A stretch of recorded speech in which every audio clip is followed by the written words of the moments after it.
como las dorsales y las lumbares, son como un equipo que trabaja en conjunto. Y también dejar en claro otro concepto, que nada daña en sí la columna, ninguna actividad en sí la daña, sino que el tiempo que la realizamos. Claro. ¿Sí? Eso es un concepto bastante importante que define los dolores, digamos. ¿Una mala posición? Una mala posición no me va a generar un dolor, sí sostenerla en el tiempo. Claro.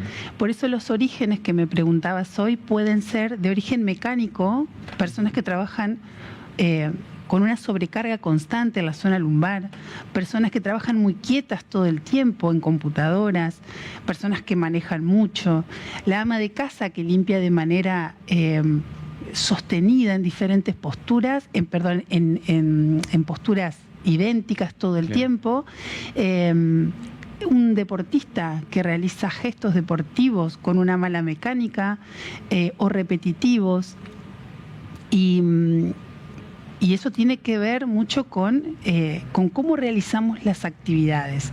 También podemos nombrar otros orígenes, como el embarazo o orígenes a distancia, que son los que menos tenemos en cuenta. ¿Cómo es eso? El origen del dolor lumbar en la gran mayoría está en otro lugar. Por ejemplo, en un esguince de tobillo que a mí me va a generar un desnivel por encima, ¿sí? Trastornos intestinales, ¿sí? Una disbiosis o un trastorno de la microbiota intestinal da dolores referidos a la zona lumbar. En las mujeres, toda la esfera ginecológica. Nosotros evaluamos también ovario, útero, cómo pueden afectar la zona lumbar.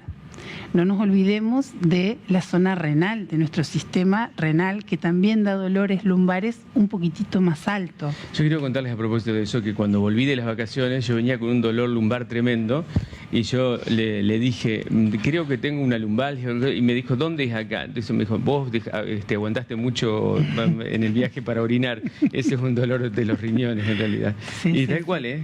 Sí, y también aclarar esto, que un dolor de origen visceral no significa que tengamos una patología visceral. Muchas veces la disfunción, es decir, que está trabajando mal o sobrecargado ese sistema, entonces puede dar sintomatología. Así es como nosotros evaluamos al paciente, ¿sí? ¿Y cómo se trata con la osteopatía? Bueno, nosotros lo primero que hacemos es evaluar. Dialogamos mucho con el paciente y contextualizamos cómo es, bueno, su edad, su peso, su actividad física, su entorno familiar, como siempre te explico, hacemos todo, su trabajo fundamentalmente, su actividad física. Entonces, dentro de todo ese contexto hacemos una evaluación general de ese paciente.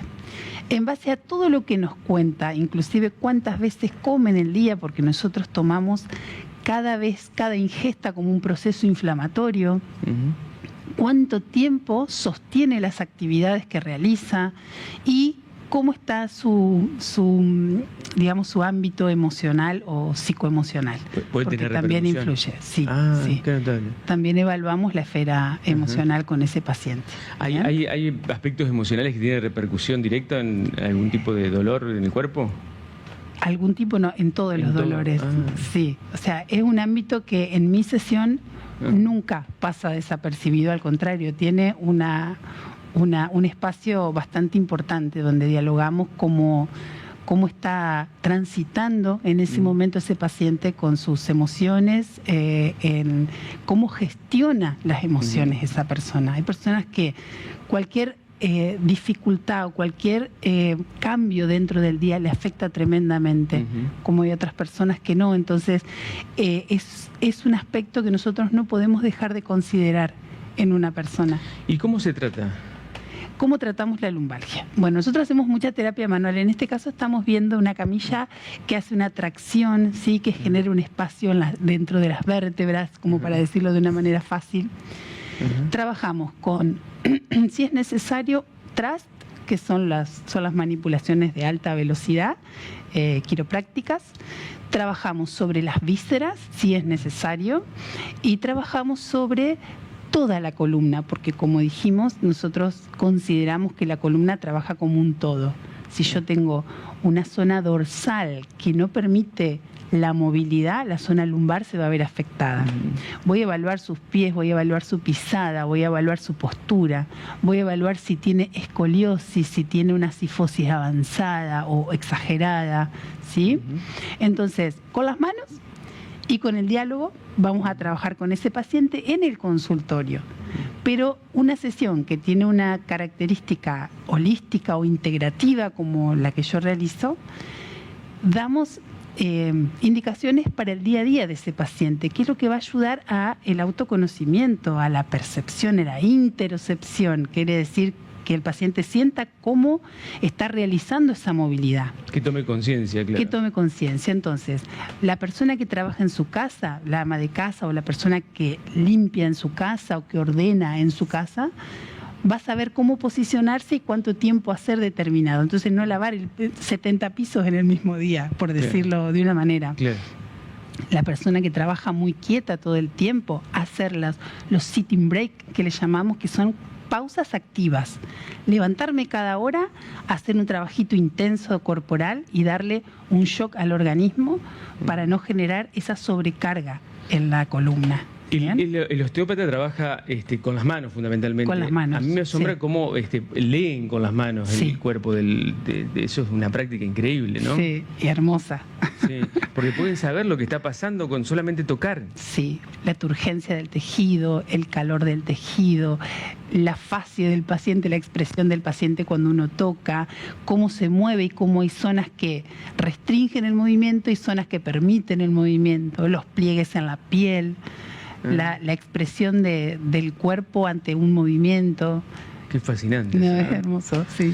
Sí, si ustedes están con este tema de la lumbalgia recurrentemente, porque por otro lado a veces se vuelve crónico, hay que decirle, la gente de los posteriores se toma un analgésico, sigue y después vuelve de nuevo con lo mismo. Te puedo hacer una aclaración sobre eso. Nosotros la palabra crónico no la usamos más. O sea, sacamos de esa catástrofe al paciente y por más que una lumbalgia o un dolor en el cuerpo lleve ya una data de mucho tiempo en ese paciente, siempre se puede mejorar. Hasta inclusive ese dolor puede desaparecer. Hay que evaluar cada caso y uno no puede hablar hablamos en general, ¿bien? Pero tratar siempre de sacar esa frase de yo sufro de la columna, porque nosotros la escuchamos mucho a esa frase. Tratar de que el paciente no se encasille en que tiene un problema y lo va a tener siempre. Sacarlo de ese pensamiento. Es un buen mensaje también, un buen mensaje. En el próximo encuentro seguimos hablando de otros dolores que también afectan a mucha gente, pero este me parece que es uno de los más consultados, los más pedidos entre los temas que charlamos. Nos vemos en la próxima, licenciada. Gracias. Porque para los que preguntan, mandan mensajes permanentemente sobre dónde atiende, ahí estaba la dirección y el teléfono para